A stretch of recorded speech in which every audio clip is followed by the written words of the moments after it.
What's up, everyone? We're back with another review of Beifeng, and this is more gonna be type of a coaching vibe, like coaching video. I really downloaded like a pen application, so I'll be able to draw for the boys. So, for people that don't know me, I have 3 accounts challenger right now as we speak. Qiyana one trick, and I play a lot of other champions as well. I got challenger with Tan as well. I'm doing a Kali right now. Just pretty much I have 3 accounts challenger, so I know exactly what I'm talking about.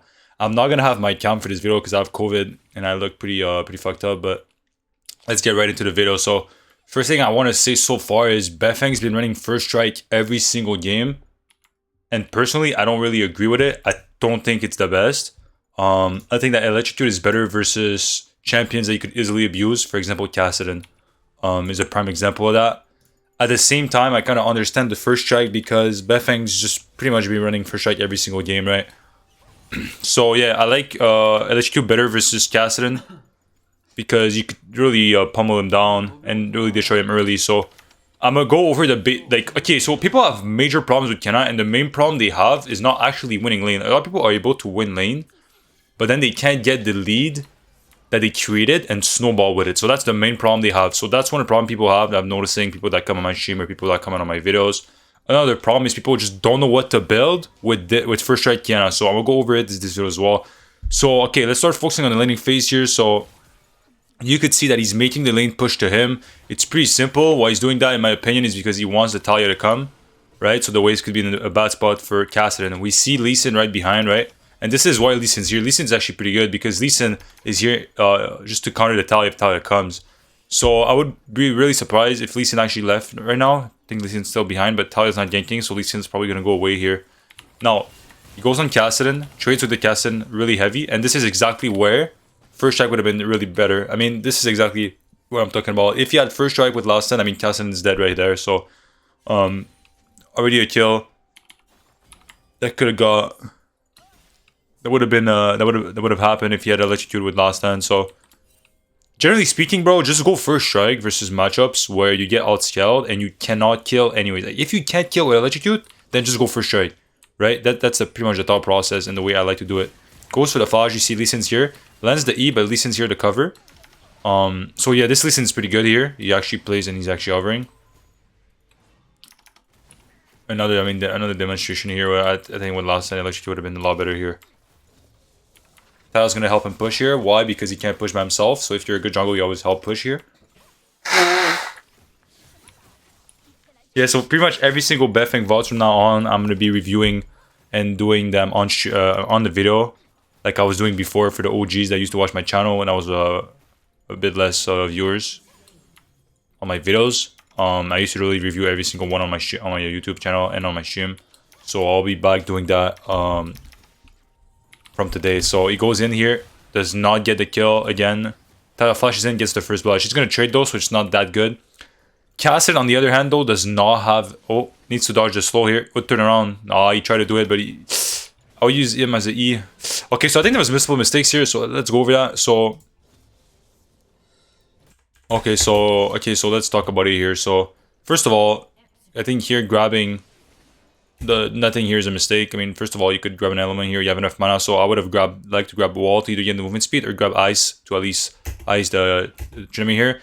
I'll at least try to predict the dodge here, but that was unfortunate. But right here, what I would like to see is him using Trimmer as an E, so he could E over, E up.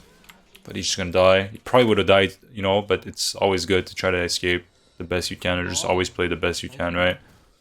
Maybe you know, Trimmer didn't have E because he used it before the goals and we didn't see, right? We never really know, so I would have liked him to use the E here towards the turret. I think would have been a smart move, but let's skip here.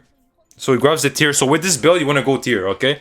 So here's also a reason why I don't really like first strike with long short start, is because you often go mana immune second every time with this build.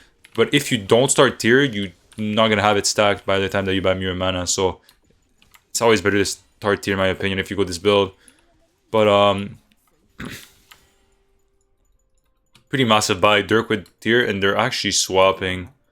I mean, to be quite honest, this is exactly a matchup that I would go first strike over electrocute Tryndamere, just because you're not gonna get a kill on him if he plays well early because of the sustain, right? And then from level 6, pretty much impossible, right? Tryndamere pretty much counters to Qiyana.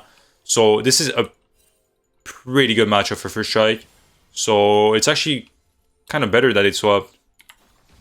I don't know if it's going to be a permanent swap though, or just a couple waves, but we'll see. So as you can see, he pushes the waves and he roams now. He kind of wants to watch if the Lee Sin's going to come.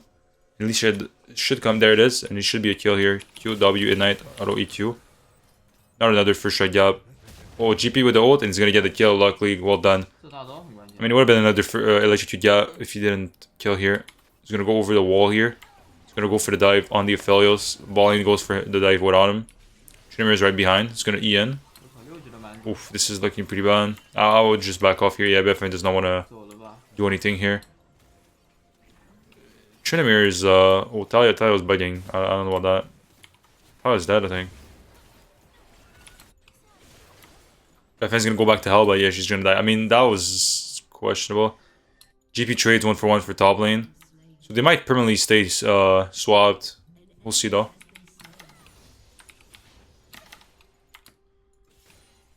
But yeah, with this build, Beifeng's been going Eclipse every game, but he might go Prowlers this game. If that's me, let me see the enemy comp. I didn't see the balling. It's a fellow slow. Yeah, Eclipse and Prowlers are both good this game. It's not like one is better than the other. A lot of people ask like, when do I go Eclipse? When do I go Prowlers and stuff like that? I mean, it's pretty simple. So generally speaking, you want to go Prowlers versus Squishy. So people that are not, they don't have a lot of HP, and you want to go Prowlers. I mean, you want to go Eclipse versus people that have a lot of HP, right? So HP stackers, bruisers, stuff like that, right? Including your laners. So that's pretty much it. This game, there's only really Lee Sin that's going to have a lot of HP. So Prowlers is a lot better. And he's actually going Prowlers, yeah. So also Prowlers does more damage with first strike if you could proc it. Right? The combo is pretty potent.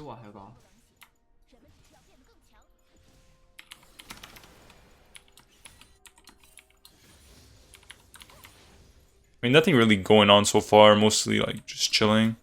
There's nothing really I could like say that could be done better. Like if you want like more in-depth coaching, because like obviously I'm not gonna go in every single detail in every single one of these VODs because it's gonna take too much time, right? I want to make this into a couple hours of VOD. Just would be way too much. But I'm about to open coaching soon. A lot of people, you guys, been asking me for coaching. You know, like since I got multiple accounts challenger, how do I win every game? How do I carry every game? Stuff like that. So coaching is coming pretty soon here. Gangplank played the dive pretty well, so he's going to get a double off of that. Beifeng's going to come. He's going to trade off. Pretty good from Lee Sin here, breaking the first strike, so Beifeng's not going to get more gold here. So pretty smart from the Lee Sin, just before dying. Throw out the Q, denies the first strike gold. Make sure that Beifeng gets less goals as possible. Pretty smart. So when you get a kill, always push the next wave, especially if the enemies are not in position to like reply to it. So as you can see, Qiyana was dead, Lee Sin just respawned. Right, so you want to make sure that you push everything. So these minions, they end up on this turret right here, right? And they die to the turret. So pretty much in terms of like the enemy, they're going to miss all these in terms of gold, right? So that's why you're pushing on top of getting a play. Now in this specific case, Trinimir went top, so nobody lost it. But let's say that you had a teammate mid, which should have happened, right? Talia should have went in mid and pushed the wave, right? So they would have lost wave, not top, but mid in this case, right? So it's small details, but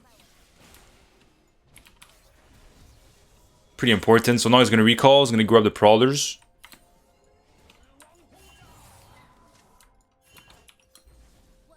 There it is. It's going to go to the long sword. Boot's going to come about 10 seconds here. Pretty good. Alright, let's start skipping here. Let's skip the fluff here. Just walks back to lane. Has the Prowlers now. Pretty strong.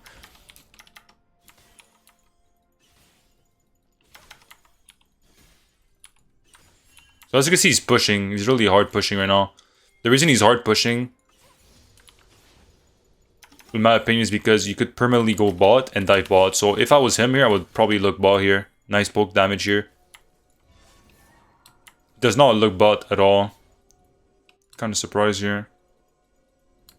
She wants to check the rift instead, but I think that's a mistake, personally speaking. We could see their body on the third right now as we speak. I mean, it's not... Maybe it is a mistake, 100%. Going topside here does not do anything at all. I would have rather... I mean, we saw that he did nothing, right? Should have pushed this and went bot and dive. And then on top of that, Talia could have followed as well. So, I don't really agree with this. Okay, when you go for dives, it's important that you technically want to push on cannon waves. So, this wave coming in should be a cannon right here. Or it's not this one. So, the next one's going to be a cannon. right? It's pretty much 2 normal waves and then the cannon. So 2 normal waves, cannon, 2 normal wave, cannon. It's always like that. So you could know when the cannon's coming. So generally speaking, you always want to push and go for dives on cannon because the cannon takes longer to die on the turret, so the enemy is stuck longer on the turret. So in this specific case, the wave that's coming right here is a cannon wave, right? So what I would do if I was Beifeng right here is 2 options. You're gonna obviously you're gonna push this as fast as possible. The wave that's coming is gonna be a cannon, right? And then there's 2 things you could do. You could either go for the dive into kill Kassan or grab a plate, or you just make sure that you crash the wave so the enemy is stuck with this cannon right here under his turret, and it takes longer to clear, so he can't really follow up on you going bot and diving right now. So again, he's gonna push the wave. He's gonna go neither of the thing I said because they're paying rifts. Personally, think it's a mistake, but Lee Sin could be on the rift, but I don't think so. Yeah, he's top lane. He's actually ganking right now, so they're gonna go for the cleanup. So I don't like this. Even if you get the double kill here, personally don't like it.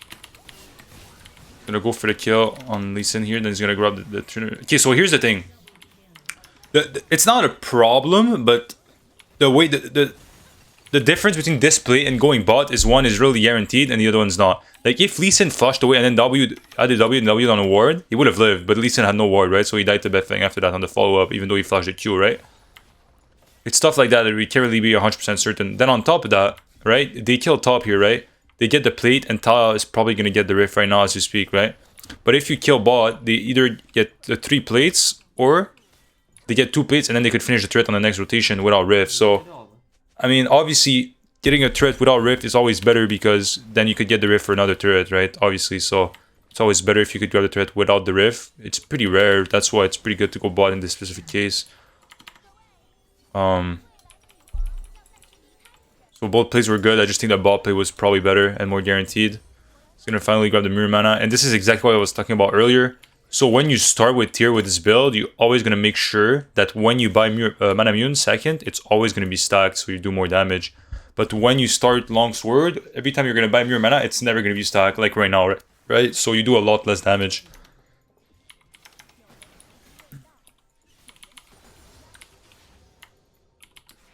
Alright, so she draws the Rift mid. The reason she drops it right now, even though it's not 2 plates, is because the plates are falling in 30 seconds, so she does not want to die and not be able to drop it later on, right? So 1 plate left on the turret here. Kassan build Crown. I think Crown is pretty bad this game. Yuumi could break it, Taya could break it. Overall, I think Crown is really bad in most games because it just gets broken up way too easily. Like, it's the passive is completely useless once it's proc, right? So anything that could proc it from far away is just gonna make it completely useless. So overall, not the best item in my opinion. So he's finally gonna go bot now. I think it's a bit too late. I would have liked to see him do those bot roams all game because, relatively speaking, like if you're challenger or high-low, you know this, but Kassadin is really a bad champion. People talk about, you know, Kassadin just needs to be level 16 and the game's over, stuff like that. It's all cap. Kassadin is a terrible, terrible, terrible champion. If you really want someone that once you get level 16, you win the game, you should just play Kel, right? Kel is just a better Kassadin. Champion overall is better in every single stage of the game. The problem with Kassadin is he has no prow, right? So this game we saw it. Beifeng was pretty much able to roam around the map all game for completely free, which is why people hate playing with Kassadin and why Kassadin is just a bad champ overall. On top of that, champion's been nerfed a lot. Kel is just overall better champion. He gets gank here now, so let's see how he's gonna play it. I would try to turn maybe on the Philios. Philios plays really far, so he can't turn. So we're just gonna get out here. Okay, so pings the dragon here. The body's dead. I mean, the dragon's definitely gone, bro. Lee Sin's definitely on that right now.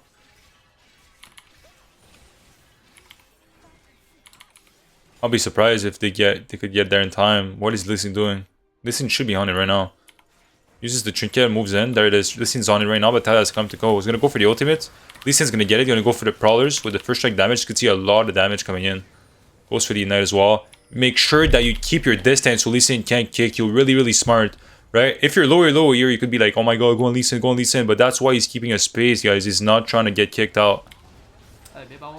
Taya wall should be removed. Hello, there it is. Does not get the assist though, a bit sad, but doesn't matter because we have the treasure hunter stack already.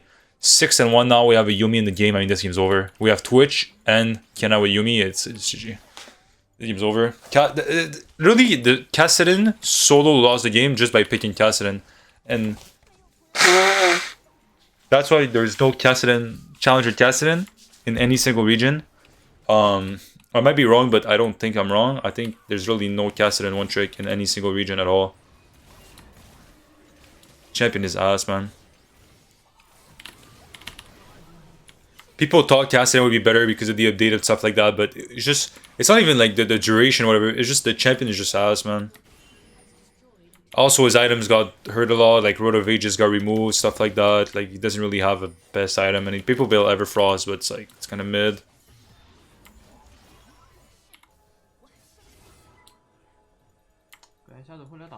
He has 4k gold, I think that's a mistake the way he's playing right now. I mean, he's gonna kill Lee Sin, and then we should... Or is he? Our Pro is gonna one-shot the Lulu. Yuumi damage, I think a lot of damage, but Flash is out. He's gonna get the kill, but then he's gonna die. Overall, I would not say that's worth, because the bounty, he gives 1000 gold to Kassadin. But he's playing for fun, I think. It's just more like, let's see what I could do here. 4.5k gold. So I would buy here, I would personally buy Grudge for sure here. I think I would go Grudge G, I think that's what I would build. He goes DD instead and does not buy Grudge. So here's the thing about DD. I think DD is overrated. I think the item is not as good as people say it is. He got nerfed recently on top of that, but it's not only that, it's like... It's just, you just take a lot of damage if you can't get the reset. Now, obviously he's really fed, so that's not really the problem.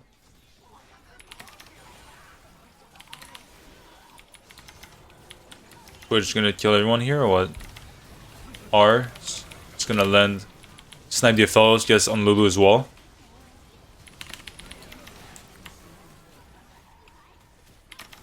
W2 should not kill, not enough damage yet. There it is. And you see here, he could die here. If Lee Sin. Never mind, it's not gonna die at all. Give me his ult. Wait, did I see... Did I see this right? Yeah, okay. I mean, honestly, DD's not bad with Yuumi, but...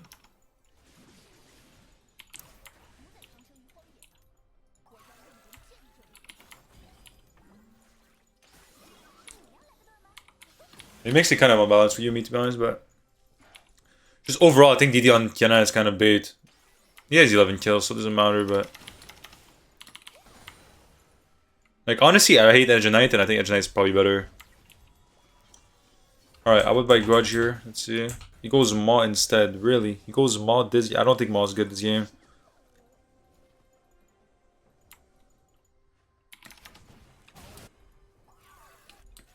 It doesn't... I guess I see why he doesn't get more damage, because he has Yuumi, so like the damage is really high. For people who don't know, like Yuumi gives you damage when she sits on top of you. I don't know how much AD she gives, but I know she gives a lot. Like an unbalanced amount, so... Well, that would have been the Penta. It literally would have been a Penta.